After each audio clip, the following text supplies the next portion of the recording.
আমাদের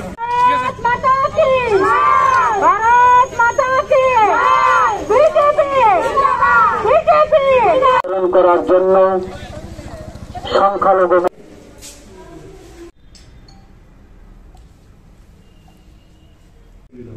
এই দিকটার কারণে আমরা রাজ্য সংখ্যালঘু মোর্চার পক্ষ থেকে প্রতিটি ডিএম অফিসে আলোচনা টাইম নিয়ে আমরা সার্বজনীকরণ করা যশস্বী প্রধানমন্ত্রী দামোদর নরেন্দ্রভাই মোদীজি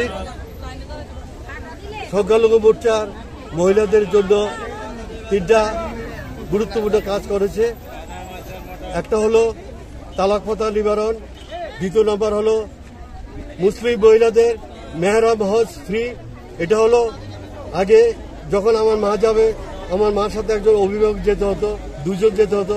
মোদী সরকার আসার পরে বলেছে না, একজন মহিলা যেতে পারবে। এটার জন্য এবং 33% মহিলা রিজার্ভেশনের জন্য আরও অন্যান্য কাজের জন্য আমরা আজকে সারা ভারতবর্ষের প্রতিটি ডিএম অফিসে মহিলাদের নিয়ে এই যে 3টা কাজ পরিপূর্ণ হয়েছে, সফলতা হয়েছে, তার পরিপ্রেক্ষিতে আজকে আমরা মাননীয় ডিএম সাহেবের নিকট স্মারকলিপি পেশ করে মোদীজিকে সুক্রিয়া অভিনন্দন জ্ঞাপনের জন্য আমরা স্মারকলিপি পেশ করব।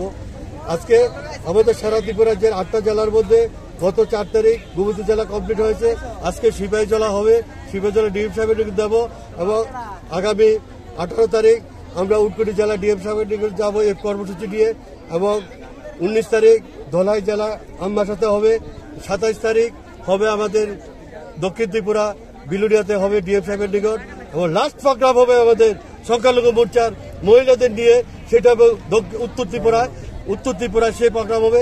সেই প্রোগ্রামে ঐতিহাসিক রূপ ধারণ করবে আমরা, কারণ ভারতের প্রধানমন্ত্রী নরেন্দ্র ভাই মোদীজি যেইভাবে ধর্ম বর্ণ জাতি দলমত নির্বিশেষে যেইভাবে আজকে ভারতবর্ষে কিন্তু বিজেপি সরকার নয়, এই ভারতবর্ষ হচ্ছে আপাময় জনগণের সরকার। সেটার প্রমাণের জন্য আমরা আজকে মুসলিম মহিলারা, শুধু মুসলিম মহিলা সব অংশের লোক আজকে মুজিদির এক ভারত শ্রেষ্ঠ ভারতের যে স্বপ্ন সেই